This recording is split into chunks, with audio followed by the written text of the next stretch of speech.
Hi, I'm Erin Mallon from New York City, and you're listening to Bookin Around Town with Jacques on the audio flow, connecting authors and readers one town at a time. Hey everyone, thanks for joining us for another episode of Bookin Around Town. I'm your host, Jacques, and today we are delving into the world of science fiction. Now, oddly, I used to not listen to science fiction or read science fiction. As a matter of fact, the only intro into sci-fi for me was The Twilight Zone, if you can call that science fiction, and Captain Kirk with Star Trek. Outside of that, I didn't know much. However, after watching the Netflix original Altered Carbon, my life changed. And ever since then, I cannot find enough science fiction books to feed my interest. I'm totally hooked. And every time I get an opportunity to either chat with an author who writes in this genre, a narrator who has told stories in this genre, or a TV show, you can best believe that I'm there. Today, we are speaking with author Ellie Maloney. In her previous life, Ellie was a lawyer specializing in human rights. Now she writes fiction, consumes massive amounts of late-night comedy and politics, collects typewriters, and lives all over the world with her spouse and a 5-year-old Newfoundland dog. She lived, worked, and studied in such countries as Kosovo, Ukraine, Liberia, Albania, and the United States. So I hope you guys enjoy this episode. It's a lot of fun, and I hope that you will pick up a copy of her book, 329 Years Awake. Hi, Ellie. Welcome to Bookin Around Town. How's it going? Hi, Jacques. How are you doing? I'm doing great. I'm good. Thank you. Hello to you from all the way from Albania. So I will say that you're probably the furthest person that I've talked to. Now, I will tell you, I'm not that great with geography. I don't even have a map up. So let's see. I've spoken with someone in Australia. So I don't know how far away Australia is from the U.S. versus where you are. It's way far. It's way far. So you may be closer to me than the person in Australia was, maybe? Well, shoot, you got me. I don't know. Okay, we'll just say you're the furthest person that I've talked to. We'll just give you that title. How's that? Yay! I love it. I'm winning already. That's right. You're winning. Yep. Well, I have been so excited about this day. It finally came. Yep. We started, I guess, talking about getting you on the show maybe a little bit earlier this year, and I took a little break, and then I was excited because I just really started getting into science fiction, and it all happened because I watched Altered Carbon. And who knew the book was as old as it was, but it was made into a television show, and ever since then I just can't get enough of science fiction. And when I saw what your book was about, your debut book, I was excited about it. It's not on audio yet for all my audio friends, but it's totally worth the read. And so let's talk a little bit about you before we actually jump into the book. I know in your bio it says that you're a world traveler. You've lived, all over globally, and right now you're in Albania. Where are you originally from? I am originally Ukrainian. Okay. But my travels, my wanders took me to the United States, where I wound up with my husband. Mm-hmm. And we kind of didn't settle. we keep going, we keep going. We lived in Kosovo. We lived now in Albania. We lived in Liberia, in Afghanistan. I didn't get to go, but he kind of was there, and we were commuting to meet each other in Dubai for well over a year, which bad idea for a relationship, but yeah, we survived. Anyhow, I love to explore, and you never know. Now it's Albania. Some months or a year or so down the road, might be something else. Yeah. So were you always a person who enjoyed traveling, or did you just kind of happen upon that? How did you end up, traveling even before you met your husband? I think I had a little bit of an urge to be someplace else, you know, Yeah. to see what's out there.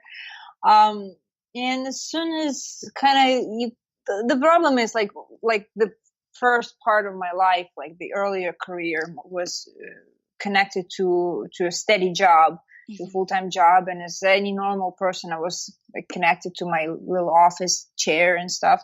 But then I started doing conferences, and like, I think ever since, like, sort of my top management figured that they can send me on short notice to do stuff in the middle of the night pretty much, and be at 9 o'clock in the morning, so I kind of take well to that lifestyle, I suppose.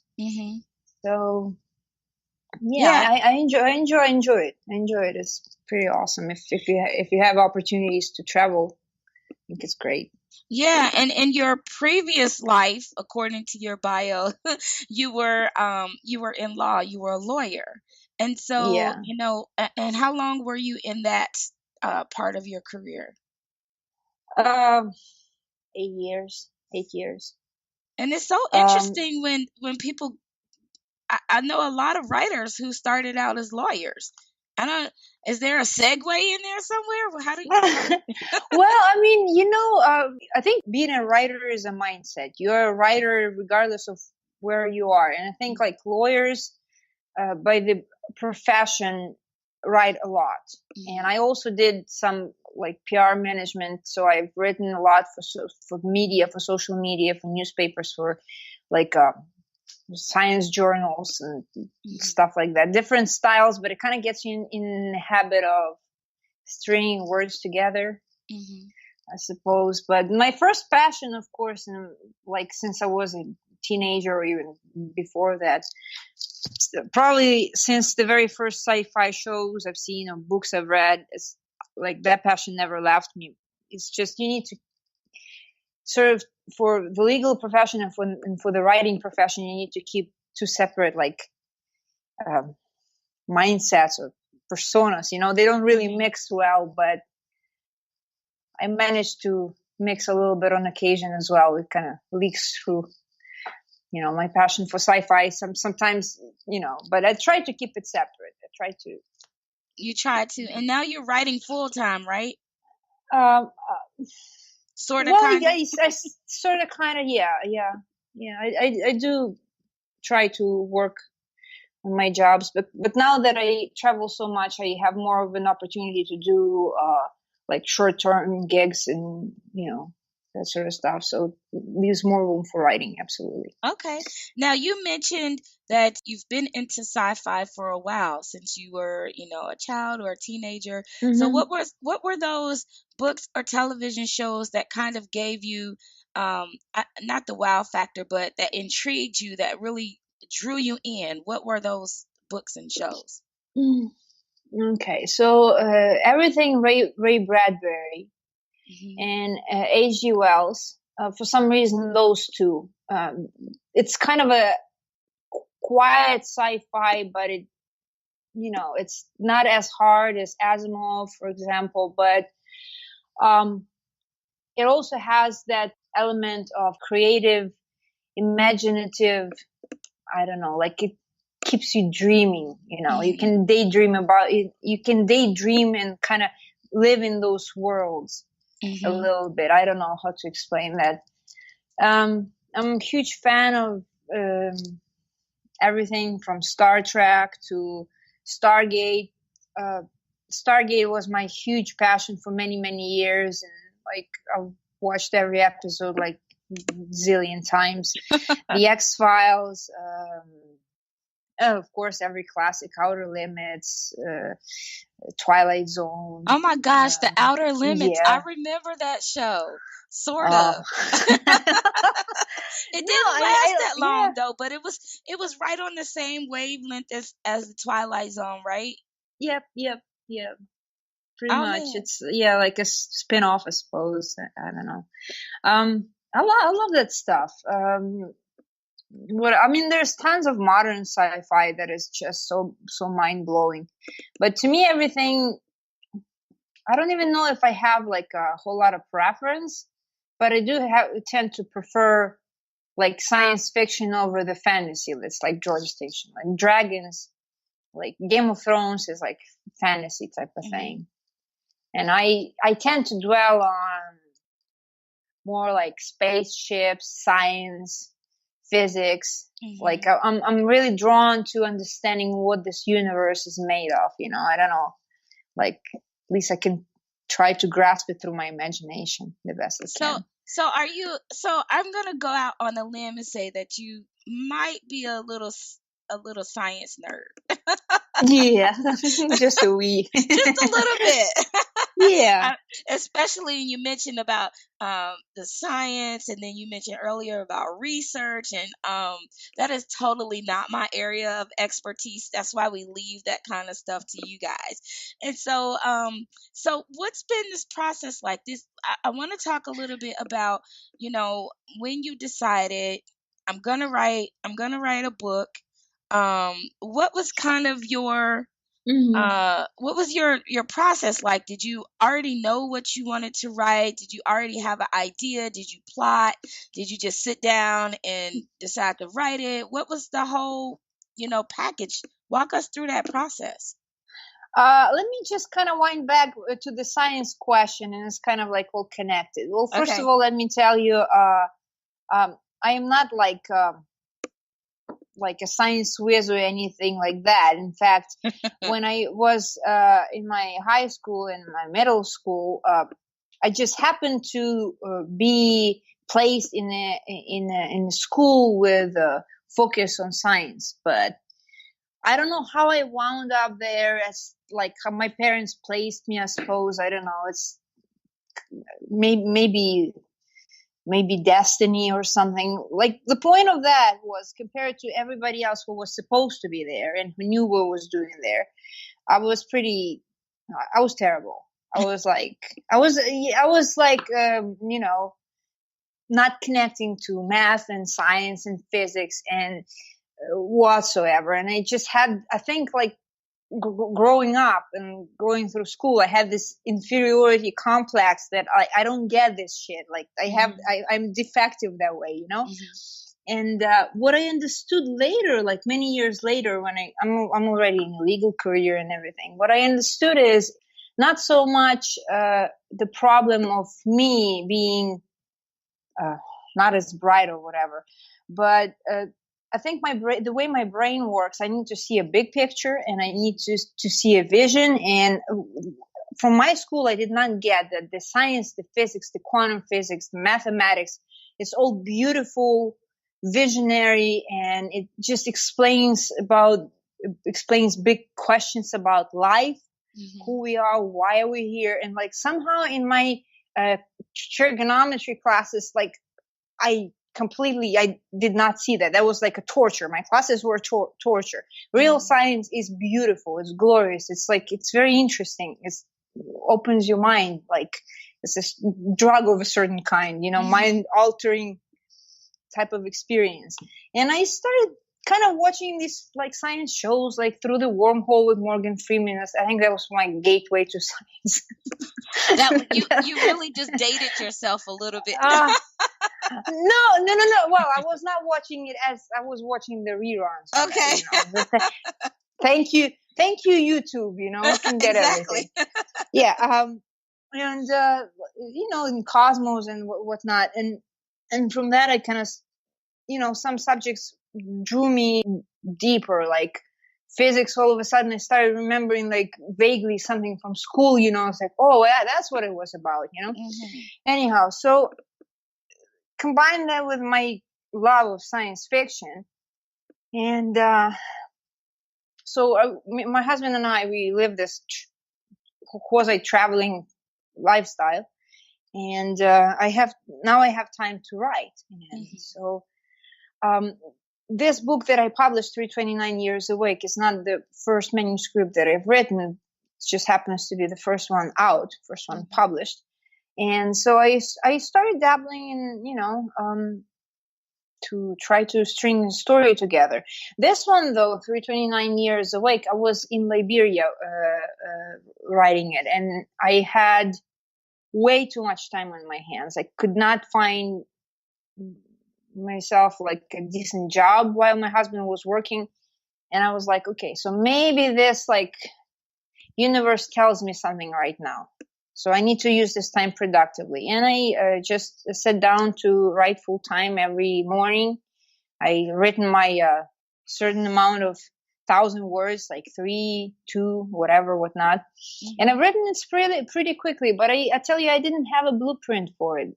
It was just how I'm explaining, how I was just telling you about all these things that fascinate me about universe, like where we come from, plus like some history, so I think it's my brain just randomly generated a story based on who I am, what I'm interested in. The first draft was more or less stream of consciousness experience. And then, of course, you rewrite it and try to make sense out of all of these stories.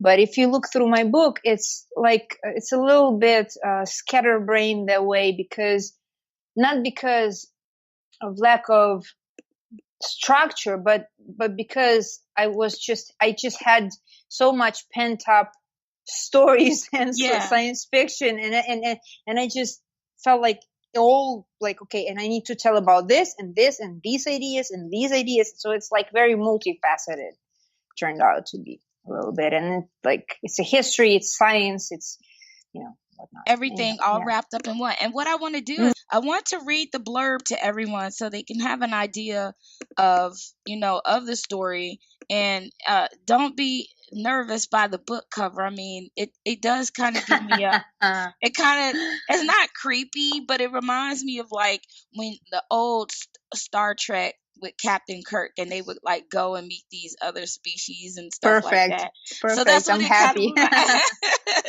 All right, so here's the blurb, everybody. And again, this is 329 Years Awake, and it's by Ellie Maloney.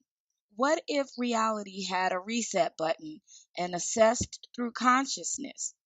What if dreams were a training ground for the mind to alter reality?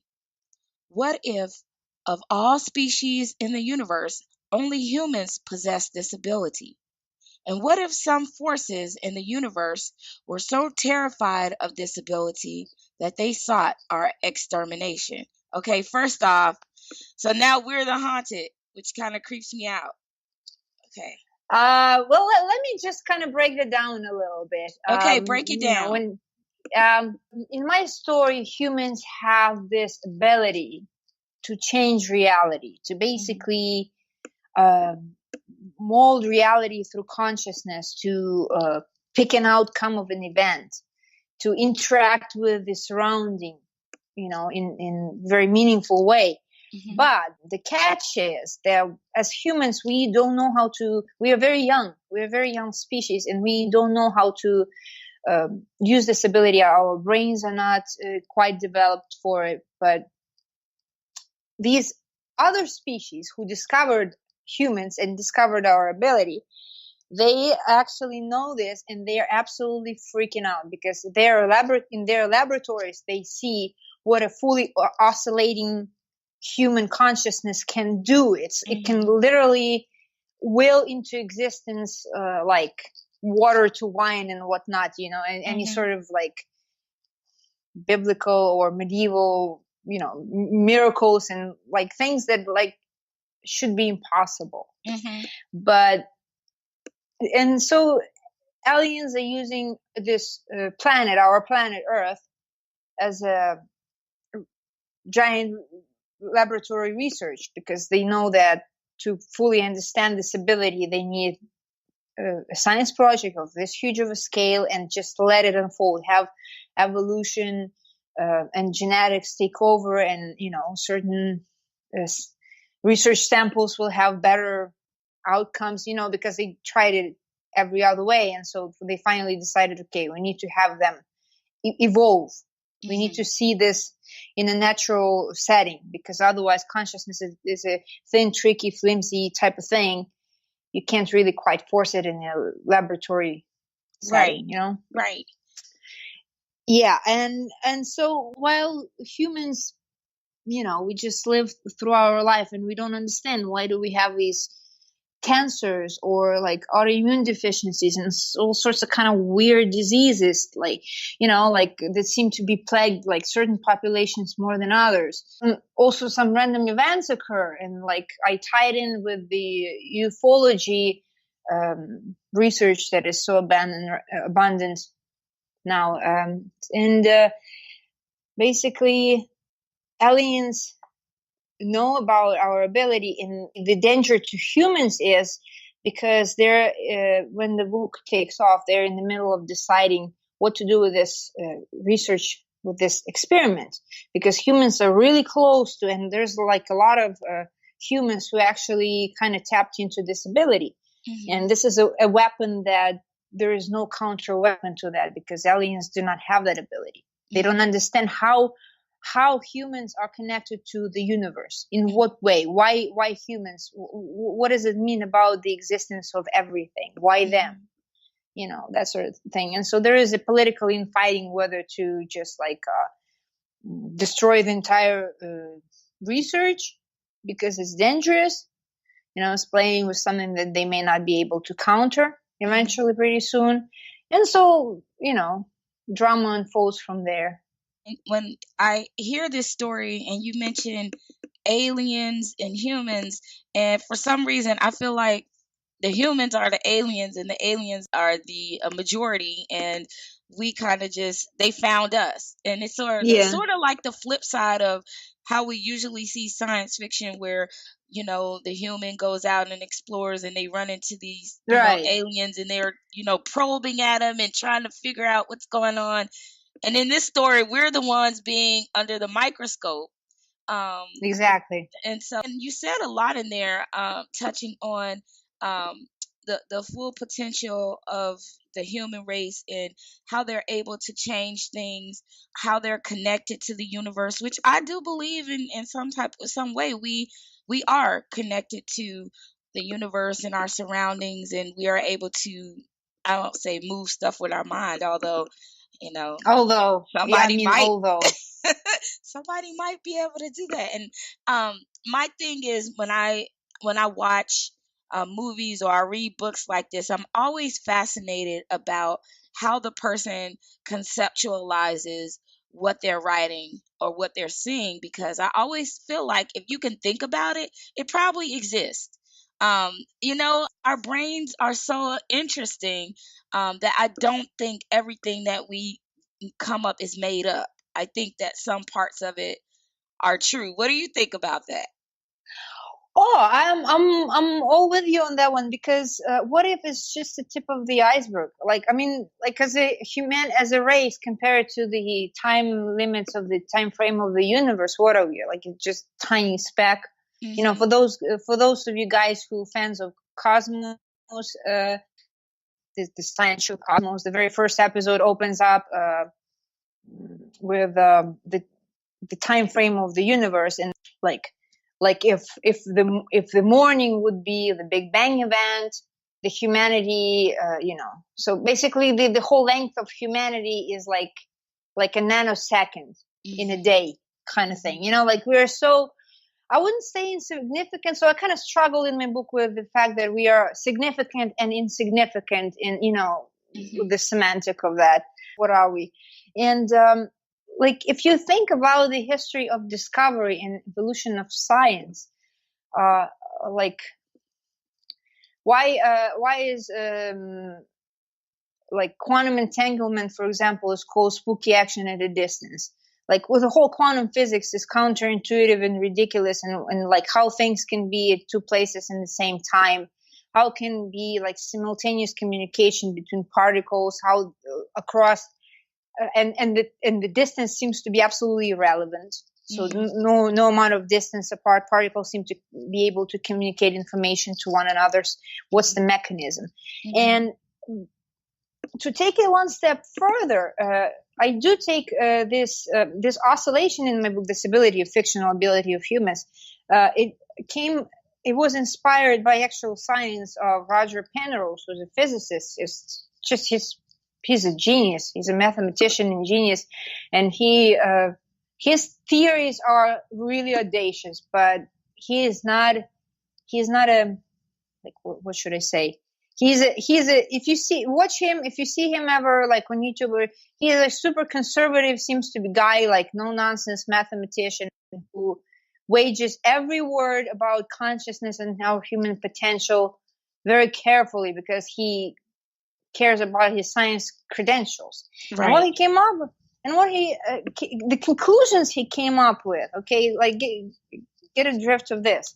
He thinks, okay, if everything has quantum basis, okay, like this, my desk, my laptop, everything has a quantum nature to it, a layer of quantum reality, like if we scale down to the particles of everything, and on quantum level, we know that the just weird things happen. There's like like, for example, everything exists in probabilities and superpositions, and somehow when we like, for example, on quantum reality, there's my AC remote, maybe also a microwave and a cup of coffee and a cat and a dog and anything. But somehow on our reality, on the level of our observable reality, on our scale, these particles reduce themselves to the single state and create this thing, like this thing that we experience, this reality that we experience. And so he says, Roger Penrose says, like, wait a second, what does it say about our consciousness and about our brain? So our brain is also a quantum computer. And it also consists of quantum particles. And he says, he very eloquently explains that we are probably very mistaken if we think that our consciousness comes from some kind of complicated neuron computational processes. Mm-hmm. Perhaps more likely that it is absolutely something else that arises from the quantum nature of our brain, of neurons and certain parts, like they called microtubules. It's like a part of a neuron that is responsible for transmitting information. Mm-hmm. Anyhow, so he basically says that if everything around has quantum nature, then our consciousness, our brain has quantum nature. And what that means is that not only our brains can do this called quantum leap, it's a perfect quantum leap, place. Yes. It's a perfect place to use that metaphor, just quantum leap to interact not only to process information, like not like our normal computers, but like a quantum computer. You know, if you know the idea behind a quantum computer, that's just so much more powerful, theoretically, computing principle that scientists are working on. So our computers in the future will be quantum, and it's going to be like the computing power will be exponentially bigger. So anyhow, he says it's not only we can process information differently, but we can, particles communicate.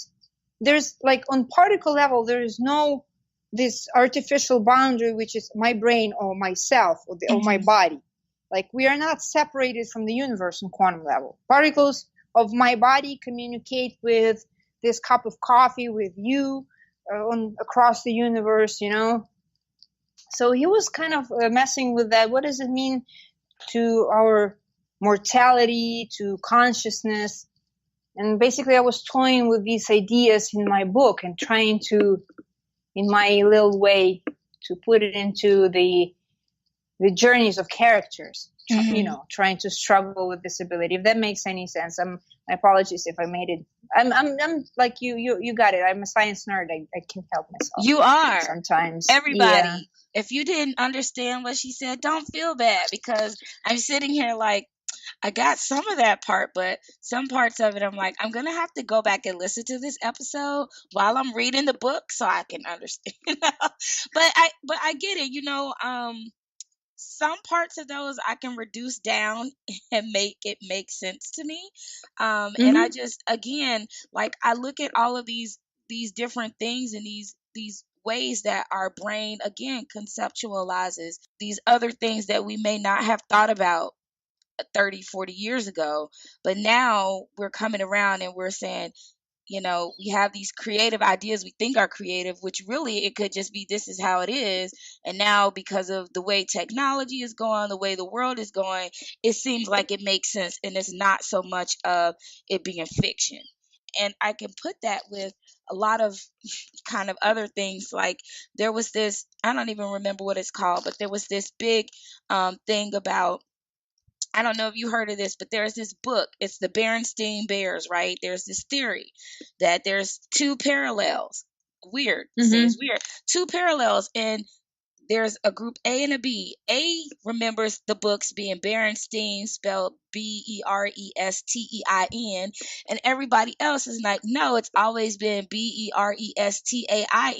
So when all of us that are the EINs try to go find the book with EIN is not there, everybody else sees it as Stain instead of Stein. And so it's like, did we all make this up? It can't be that all of us remember it this way and the other people remember it that way. Or there's another one with Skippy peanut butter. Oh no, it's all no Jiffy. I always called it Jiffy peanut butter. So there's a group of people that always remembered it Jiffy, and everybody else said Jif.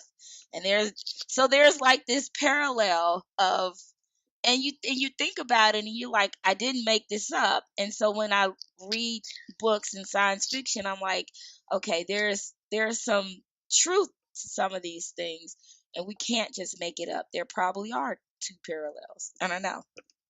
Yeah. That's my extent of science. Well, let me put it this way. We always say about like intuition, or premonitions, or creativity, or deja all vu. of these. Oh yeah, all of this stuff that seemed to come out of nowhere to us, like it's like almost like we get like a download from universe. Like, where is this coming from? Right. Well, this quantum nature of our consciousness explains it. Yeah, we do communicate with the universe. It's just that simple. We do get this download from somewhere, just because we made ourselves available to receive it.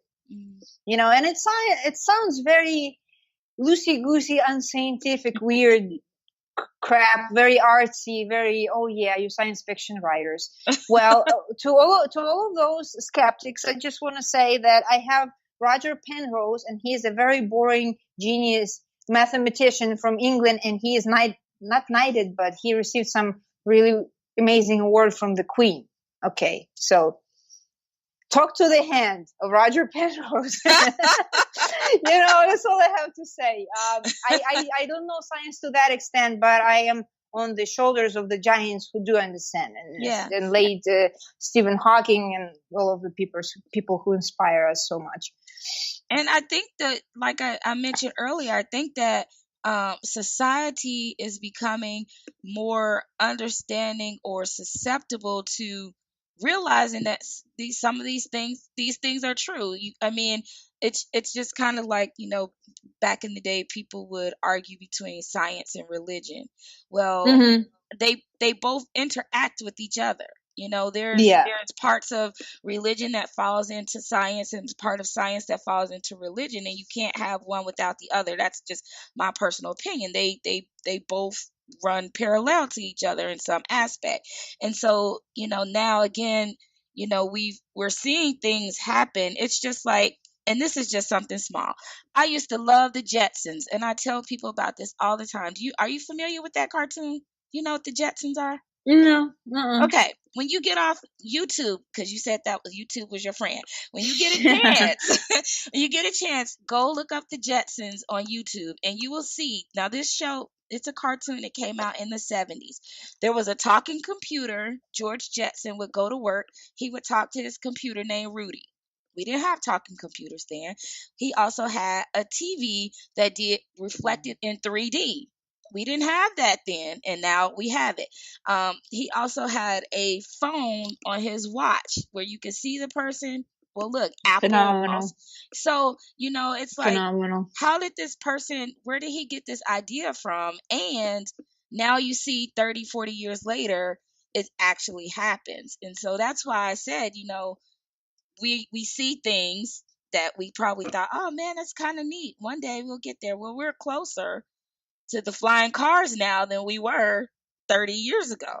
Right. No, absolutely. Well, let me tell you, like, smart people like late Steve Jobs and all the Google people and all these corporations, people who have visions and people who can, no, okay, let's put it that way. People who can push buttons and make, like, reproduce something are many. People who can conceptualize something new and creative, they are few and very valuable commodity for the tech giants. And like, look at any technology breakthrough. It's a product of a visionary mind that I dare to say probably was at some point inspired by science fiction. So I would say that science fiction is science a fiction, right? Is there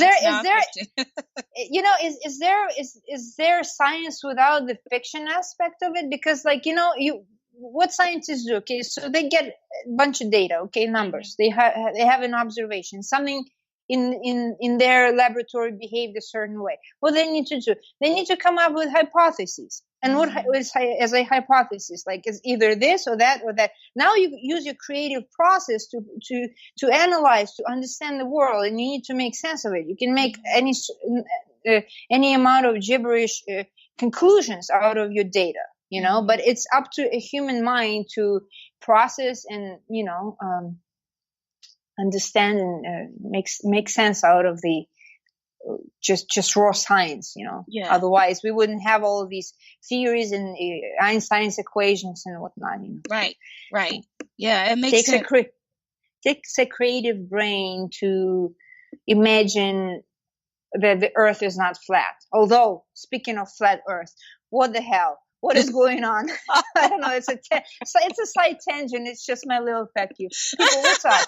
What's up with the flat Earth? Sorry. I don't know, but I'm pretty sure it's not flat. But I know everybody has been going on and on about people saying with the flat Earth versus round, and I don't know, but yeah, just everybody again, they have their own theories, and I'm like, okay, well, if it's flat and you just keep on going north or whatever, I guess you're just gonna fall off into something. I don't know, but Oh, get the drift of this one. The flat Earth people are the best advocates for the climate change because they're really afraid that the ice on the edges of the Earth will melt away and we're gonna swim into nowhere. So, okay, way to go, I suppose. I guess. That's interesting, I guess. But let's talk a little bit about the characters in your book because I like to, I guess, I always try to find at least one or two characters that I can connect with in the book. And so, when you were writing and you were developing the characters for your story, tell me a little bit about them and what your process was for kind of identifying who they would be. Did the characters talk to you and you kind of wrote, because I hear that a lot, characters talk, or did you already have an idea of what each character's purpose was going to be? I know you said that you didn't really outline, but I would like to know how you developed the characters for the story. Well, I suppose, as with everything, it's like when I have an idea for a book, I see kind of a movie in my head. Like, I'm a very visual dreamer. I dream in color and I dream in like movies, and it all makes sense. And I think this is the same way when I sit down and I see a blank page in my head. There is a movie going on. There is a scene. I think in like a movie script scenes more, like it's a kind of a, so I see, and when I started writing, I just like, I had a blank page and I had these this setting. There's an alien planet. It's frozen to people. The aliens are coming up. It's post-battle. There are two survivors and the dynamic, blah, blah, blah. So I wrote it down and I kept writing, and then I tried to untangle and weave. Why are they on that planet? What's going on? What's up with this conflict? And it's kind of, in the process of writing, I discovered my characters, more and more. Then, of course, when you go to the second draft, you go and like refine certain things. And I had some gender bender situations that happened. Like some characters were male, they turn out to be female in the in the later draft because so yeah. It's more of a it's a different type of activity, but the first draft, I think it's like the most important part for any book. That first draft gets your, regardless of how incoherent or whatever, disjointed, or just get your story down. I think this is and I've heard that advice for the writers. Just write it down. Just write it down. And I am a firm believer. Just write it down. Whatever it is, write it down. And I suppose I personally relate in a way to many, if not all, of these characters. They have a little bit of me, like every one of them has a little bit of struggle, maybe amplified in some way. There's some it all comes from my head. It has to be. They have to look like me a little bit, but like for example, Ebony River, who is the citizen of the fourth orbital colony, and her colony is kind of a race of humans in the future who are like very scientifically inclined, and they're like the brains behind the humanity, the brain power of the humanity. And her problem was that the fourth orbital colony, they are reclusive. They don't go out. They don't mingle. They don't mix up. They never leave the fourth orbital. And her problem was that she wanted to travel, and like that was a very big risk, because for those who left, there was very severe punishment, because the fourthers, the citizens of the fourth orbital, they receive pre-birth genetic alterations, all of them. So they're like a little bit kind of superhumans. They have like brainiacs and amazing physical abilities and whatnot. They're very different from the rest of the humanity. And if they ever caught, if somebody leaves and they ever caught, the punishment is to strip down you of those enhancements. And for somebody who is born with those enhancements, it's like it's the same as if like you would like lose your arms, legs, and sight and all your senses. You're like completely sensory deprived. Right. It's a very cruel punishment, and like so people don't dare to. And Ebony did escape, and she found herself secretly enlisting with the military, with the Earth prime military, and that's how she found herself on that frozen planet fighting the aliens in the future. But long story short, like that's her desire to travel. Like I think I can relate to that, and also my love of my control over my body, like that's like very like big thing to me. I need to be in control of my mind. Like to say that somebody would have the right to take anything of me that is me. Yeah, that's to me a very like visceral, feeling. So when I wrote that part, I could connect very, very much to that, because, I can speak so much on this subject, but through the history, we, as society imposes, we try to standardize humans. Okay, you're this female, you're this male, you're supposed to be this tall, this high, and this big, and supposed to behave certain way, and we impose a lot of that is just artificial, just random bullshit, just stuck with us through generations. Right. And to me, it's whenever the peer pressure tries to conform somebody to certain boundaries, that's my big theme, something that I'm outspoken about. Yeah, I could tell. Human rights. Let's boil down to the legal terms. Human rights, pretty much. That's that symbol. Yeah. And I see that you put a lot of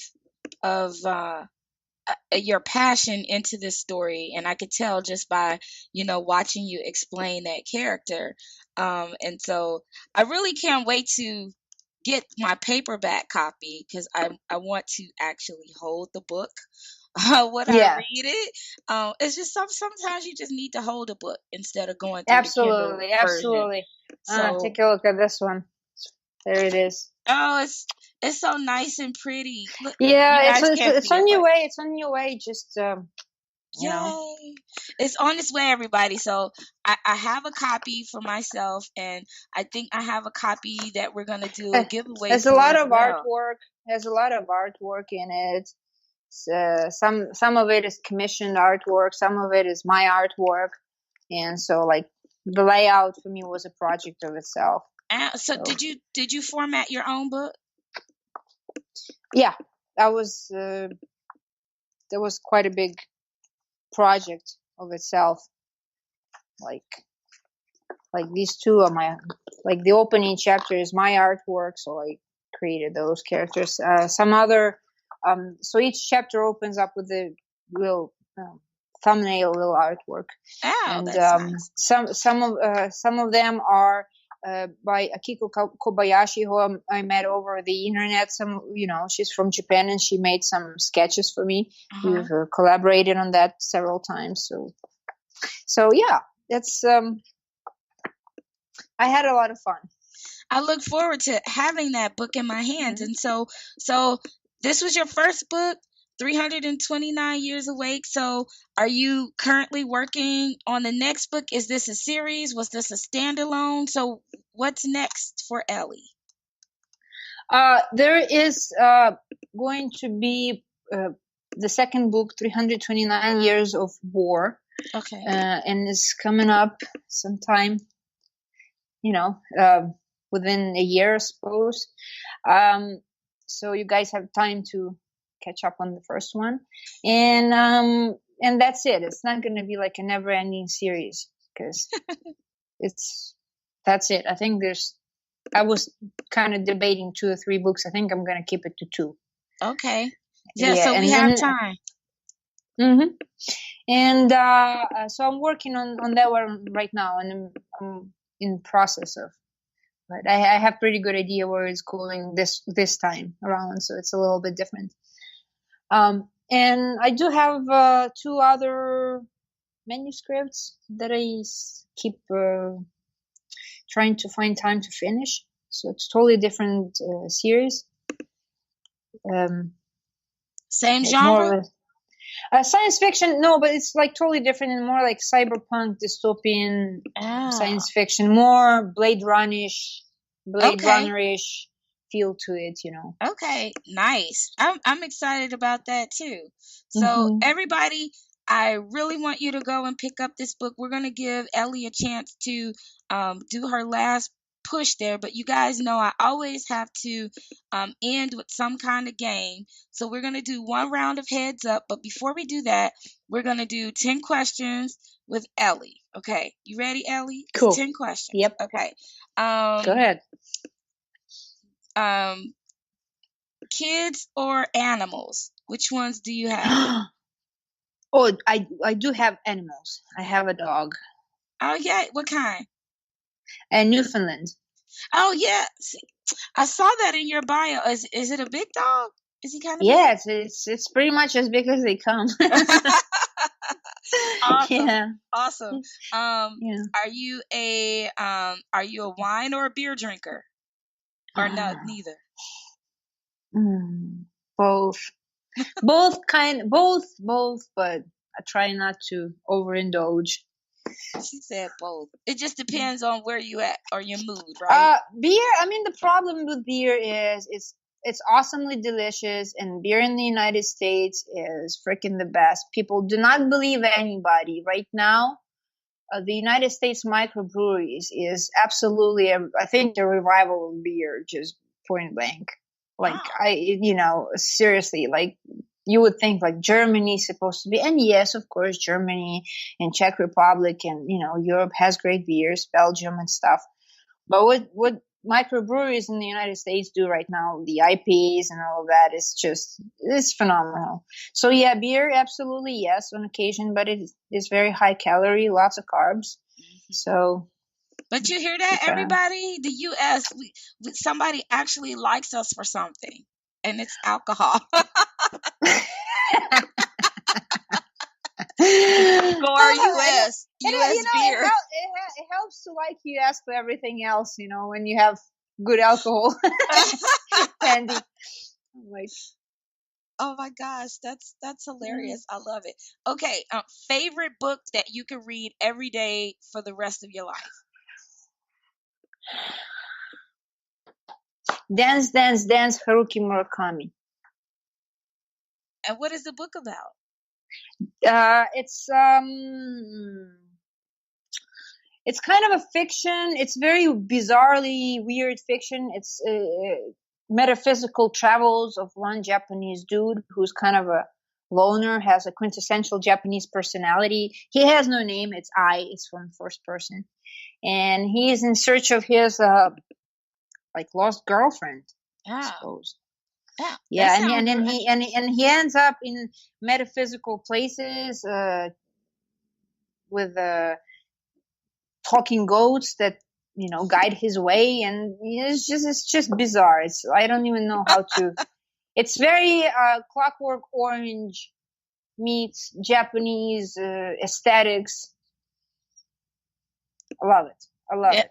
It sounds really interesting. Now I'm gonna go and look it up so I can see what the heck that book is about. It's a trilogy. It's a Dance, Dance, Dance trilogy. Okay, it's a nice title too. Dance, Dance. It's like, okay, makes me think of Dance Dance Revolution, the video game, but that's a whole nother story. So speaking of, are you a fan of video games? No, not so much. Okay, not so much. That's fine. Sorry. My apologies. No, I don't play them that much either. Only if I'm going to a place that has arcades and I like to shoot stuff and outside kill zombies. That's kind of my thing. Yeah. Are you do you prefer a beach or do you prefer going on top of a mountain if you had a choice? Beach. Anytime. Yeah. Favorite vacation place that I've been to so far? Oh my God. Spain, Portugal. They're like close to each other. You can hit both pretty much, but Spain, Portugal. Okay. How many languages do you speak? Like fluently 3. Now dabble a little bit. I suppose it looks like I'm going to be picking up Italian and Albanian. I speak a little bit Albanian, speak a little bit Polish. So like 5, 6-ish. That's great. So when you move, do you try to learn the language? And how quickly can you learn a language to be fluent? Do you do like immersion? I asked you like 5 questions in there, but just pick through it.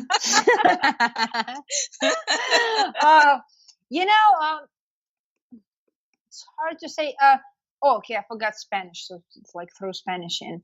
Okay, so I've been to Mexico at some point for 3 months. And by the end of those 3 months, I could find, and Spanish is pretty common to the U.S. Not so much common for me. That was more or less new experience. But I found myself that, okay, this, I could do this pretty quick if I stay around and use it. I think that's the key. You got to use the language. Yeah. Albanian, though, I lived in Kosovo for almost 2 years, and it's I think I didn't do hardly any effort because everybody in Kosovo speaks English, and you get lazy. Once you speak English, this is a curse of a language. Once you speak English, you kind of get lazy because you can communicate with pretty much everybody anywhere. Right. But so yeah, I've been writing in English a lot, and which took me like many years to study properly, like in school and stuff. But all these other languages, I think on spoken level, like a few months, like in a few months, you probably pretty much can get around, like tell a taxi driver right, left, and straight, and the address, and just greet somebody and buy you food. Mm-hmm. That's the bare minimum. I think everybody can do that much. Yeah, that's the bare. And where's the restroom? And Yeah. I always made sure I knew where's the restroom. Can I have some water and how much? Those are like the three phrases. I always try to learn. And here with Albanian, I'm kind of got myself in this trap because I'm really good with those like little phrases. And every time I go to the coffee shop or restaurant, I get my like still of sparkling water and this and that, and I'm like really good at like firing those up. And then the next moment starts when like a person starts talking back to you Albanian, and I'm like, oh shit, you got me. I'm done. I'm maxed out. That's it. You know, and I always just laugh. Okay, like, oops. You're like, I'm good as long as nobody wants to respond. Just let me give it out, and you give me what I asked for, and I say bye. and then they respond in perfectly good English, and it's like, okay, ma'am, thank you, but whatever, whatnot. And you just go like, oh my god. That is so funny. Okay, we're gonna play this game really quickly because this is outside of getting to chat with my authors and listen to them talk about themselves. I love games. I'm a big game person, and so I'm going to give you three categories for you to choose from, and hopefully I'll pick something that I'll be able to give you clues to, and it won't make you seem like you don't know what the heck I'm talking about. And so I'm going to start with act it out, which means I don't use any words. I'm just acting out what the card says. So you've got to be in tune with me. And then the other one is accents and impressions. I'm no narrator or anything like that, and so all the accents and impressions might look alike. I just warn you in advance. And the last one is the Oscar. We mentioned Game of Thrones earlier, and I don't know if that will go. Oh, favorite fictional characters. Oh, so I get to choose one of those, right? Yes. And I go with what was the first one? The first one was Act It Out. Act It Out, yeah. Okay. Absolutely. Okay. Good luck to us, everybody. I'm glad we're not doing this live. You guys can't see it, but I totally make a fool of myself when I do this part. But it's for a good cause. All right, here we go. Okay. Oh, I gotta stand up. What am I doing? Skiing. Okay. What's the rest of it? Jumping like over a cliff when you ski. Put both words together. Jumping? Jumping? Yes, that's right. Throwing something. Sports. Okay, you're doing sports. Yeah, like a ball, like a football. What am I doing to it? Catching? Yes. Catch. Go. It's stuck on pass. It won't go to the next one. Ah, man. Oh, we got to start over. It got stuck. Okay, here we go. We're going to try it again, everybody. Well, you got 2. I'll still give you those first 2 points. Okay. This is hard to do without laying down. Okay, what am I looking at? Like sun. Okay. You're squinting at sun. You're sunbathing. Yes. Like you're like flossing? Yes. That's hilarious. Okay. That was the impression. I thought there was something on your screen. No, you're like washing, like a cleaning we'll go with screen. That. Yes. like Never singing, mind. like You passed that one. whistling. Oh, okay. Wiggling on a chair. Oh my god, you're totally wiggling on a chair. I don't know what that's supposed to mean. It's so hard to do when it's not in person. That was like speed skating. How was I supposed to speed skate? Speed skating. How was I supposed to? Okay. No. Just wiggle real fast. You're wiggling in a chair. Well, that's true. I kind of was wiggling in the chair, but okay. So you got 5. That wasn't too bad. You get 5. We'll do one more. We'll do one more. There's adult supervision and superstars or famous families. Oh geez, there's superstars. You do Animals Gone Wild or Just for Kids? No, let's do superstars. Let's see if I'm any good. Okay. Probably no, really see bad. If I'm any good because I have to give you the right clue. We'll see how that goes, right? God, you work hard, man. You have a hard job. He wrote Passion of the Christ. He also was in Lethal Weapon.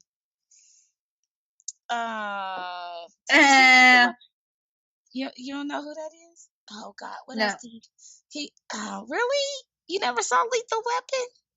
Okay, I'll pass. That should be my husband right now playing this. Can I kind of get like a Can you call a friend? He just walked in. I need to call a friend. That's like totally his domain. You could. I could play both of y'all at the same time. You went upstairs. Okay. She's married. She is now dating Blake Shelton, and she's on The Voice, and she sings. She used to sing with No Doubt. No Doubt chick. Yeah, what's her name? Gwen Stefani. Yes. Stefani. I have this is the lady who's on the show New Girl. Pass. God, I'm bad. You did great. So your total between the first one was Mel Gibson. Oh shit! Really? Oh my God, my brain is fried. Okay. Okay. I now I have to have a drink because like that is an epic fail. That is so epic.